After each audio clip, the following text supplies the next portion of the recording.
Nous sommes de retour dans le live sur TV Finance. Merci d'être avec nous si vous nous rejoignez à l'instant. Comme convenu, nous allons suivre les tout premiers échanges à la bourse de Francfort. Et pour cela, je suis en direct avec Éric Séban. Bonjour Éric. Bonjour. Bonjour, je vous remercie d'être avec nous ce matin. Le DAX qui latéralise depuis avril 2021 dans un canal donc compris entre 15 000 et 16 000 points, mais qui travaille actuellement à très court terme la limite basse de ce corridor. En outre, depuis la semaine dernière, l'indice allemand a cédé près de 3% sur fond de crise géopolitique et de crainte d'une hausse des taux plus rapide que prévu par la BCE.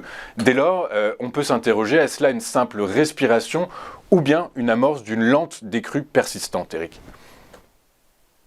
Vous avez tout dit.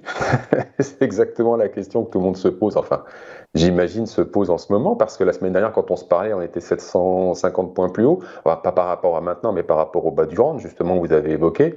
Cette zone dans laquelle on évolue effectivement depuis 6 mois, voire un peu plus, même bientôt 7. Et donc, en effet, la question se pose parce qu'on voit bien que le DAX n'arrive pas à s'extraire, alors par le haut évidemment, par le bas non plus, comme je vous le disais, il n'y a pas de conviction haussière, pas de conviction baissière, pas de vision en définitive à moyen terme, et donc on traite les affaires courantes telles qu'on peut avec effectivement une évolution au gré des nouvelles. Quand on était la semaine dernière, vous me demandiez quelle pouvait être la résistance, je vous disais 750, 760, bah on l'a tapé puis on est revenu en arrière. On s'est arrêté sur 15 000, c'est là où nous étions une semaine auparavant, c'est là où nous étions également en décembre, c'est là où nous étions il y a encore pas très longtemps. On revient dans le bas de la zone, c'est vrai que plutôt que d'être sur le haut, on s'installe un petit peu dans le bas, ça va faire 3 semaines si on y reste jusqu'à la fin de cette semaine. Et donc il y a vraiment pas de nouveau, en tout cas il n'y a toujours pas de directionnel. Voilà, il n'y a rien de nouveau en réalité à part ce ping-pong qui se fait plutôt dans le bas. Alors lundi on a commencé un rebond qui est graphiquement, comme je voulais illustrer, une zone de double appui. Bon, alors on a rebondi lundi, mardi, et puis ce matin on semble prendre le chemin, mais à l'instant T, nous sommes sous un niveau de résistance qui n'a pas encore été marqué. Ça n'est pas un niveau qui est encore connu, mais il est fort. Donc la probabilité qu'on a du mal à le franchir, si on le franchit, pour aller en double top, là où nous étions la semaine dernière, la probabilité de le franchir aujourd'hui est très faible.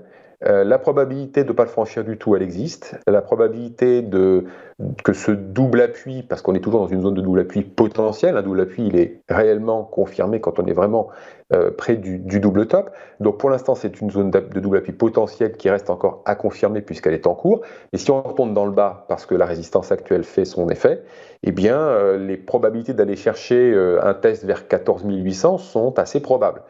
Donc là, on va voir quelle va être la réaction du marché, parce que je pense que c'est justement ce mouvement que la plupart des pros attendent de voir se mettre en place. Alors, évidemment, sur pareil, les pros sont protégés, on le sait, on le répète, sous 15 000, jusqu'à 15 000 en tout cas, 14 800, il n'y a pas trop de soucis. On voit bien qu'ils n'ont pas paniqué, ils ne sont pas contraints de vendre, sauf à la marge quand des clients veulent sortir.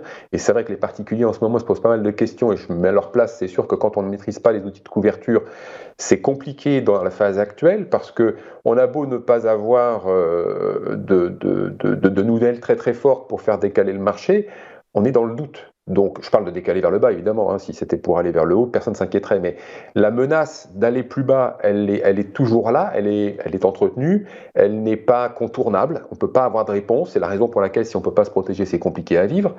Le problème, c'est que pour se protéger, il faut savoir le faire. Il faut en tout cas connaître les dérivés, il faut connaître au minimum les options pour pouvoir acheter des puts, et puis justement, eh bien, fermer son risque et se dire maintenant on va attendre que le DAX donne une direction, ou en tout cas que les nouvelles donnent une direction au DAX, parce que c'est un peu comme ça à mon avis que ça va se passer, puisque ce n'est pas les acteurs qui vont imprimer quelque chose dans l'immédiat, en tout cas vers le bas. Comme je vous l'ai dit, ce n'est pas du côté des gérants que vous allez trouver de la contrainte, en tout cas au moins à mon sens, parce qu'on ne peut pas jamais le savoir vraiment de façon définitive, non, en tout cas suffisamment précise. Je ne pense pas que 14 800 en dessous, c'est peut-être le niveau à partir duquel ils peuvent être embêtés. Mais jusqu'à 14 800, ça m'étonnerait. Donc, tant qu'on n'est pas en dessous, et c'est pour ça que le test peut avoir justement un gros intérêt à être observé, c'est qu'ils ne sont pas contraints de vendre. Si vous n'êtes pas contraint de vendre, Et si vous n'avez pas de conviction à la vente, donc de conviction baissière, ça ne fait pas beaucoup de vendeurs. Et pour aller casser des supports aussi importants que celui dans lequel, c'est 15 000, hein, le bas de la zone dans laquelle on évolue, il va falloir un petit peu de force. Il va falloir même aussi du relais si on veut imprimer une tendance baissière. Relais sur lequel je fais l'impasse. Donc, vraiment, pour l'instant, je n'ai pas assez d'éléments pour vous dire si on casse 14 800, ça va partir comme une balle. Je ne le pense pas dans l'immédiat, pour les raisons techniques, pour des raisons de contexte, parce que pour le moment, en tout cas, on parle de, voilà, ok, le conflit prend le dessus sur le sanitaire.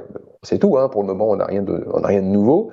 Donc, une situation difficile à vivre. Je suis d'accord pour les particuliers.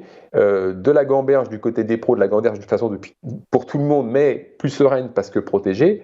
Et puis, en effet, si on s'arrête ce soir sur le niveau actuellement 310, 350, hein, c'est cette zone-là sur laquelle on risque fortement de s'arrêter, eh bien, un retour vers le bas, ça va évidemment poser beaucoup de questions à tous ces portefeuilles, enfin à toutes ces personnes qui ont un portefeuille, je parle des particuliers, hein, qui s'est fait pas mal chahuter par la volatilité, parce qu'elle n'est pas très importante la volatilité. En tout cas, elle n'a pas augmenté beaucoup depuis qu'on est retourné dans le bas. C'est-à-dire qu'on a pris 700 points, 3 et quelques pourcents de baisse depuis la semaine dernière, mais du côté de la volatilité, ça n'a pas fait des bons. Même à 50 jours, on n'a pas une volatilité qui augmente fort. Donc, c'est-à-dire que ça ne traduit pas une inquiétude importante de la part des gérants. Par contre, la volatilité intraday, elle, et à 2-3 jours, elle est forte, puisqu'on voit bien que les mouvements partent dans le beurre. Hein.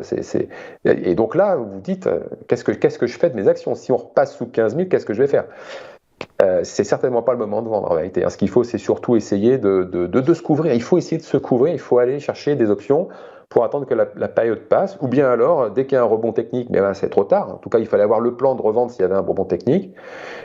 Sortir du marché sur un rebond technique, c'est aussi difficile après d'y retourner. Ouais, situation compliquée pour les particuliers, vraiment, c'est dur. Okay. Je pense en tout cas que ça ne va pas être facile pour eux. C'est très clair, merci, vous êtes là pour les éclairer justement. Et donc si je comprends bien, aujourd'hui, il faut quand même rester attentif. On reste dans un canal 15 350, 14 800, c'est a priori le gap dans lequel le cours pourrait évoluer. On ne s'inquiète pas, on ne panique pas tant qu'il est compris dans ce canal, en fait. 14 800, 15 000, ouais, voilà, c'est le cran juste en dessous de la zone. C'est 14 800, si on regarde le graphique, alors si on prend du recul, c'est une zone qu'on connaît, hein, c'est-à-dire qu'on a rebondi toujours violemment dessus depuis mai dernier, depuis qu'on s'est installé dans le canal. On a fait 3 incartades, la dernière c'était récemment, c'était là la dernière baisse. Hein.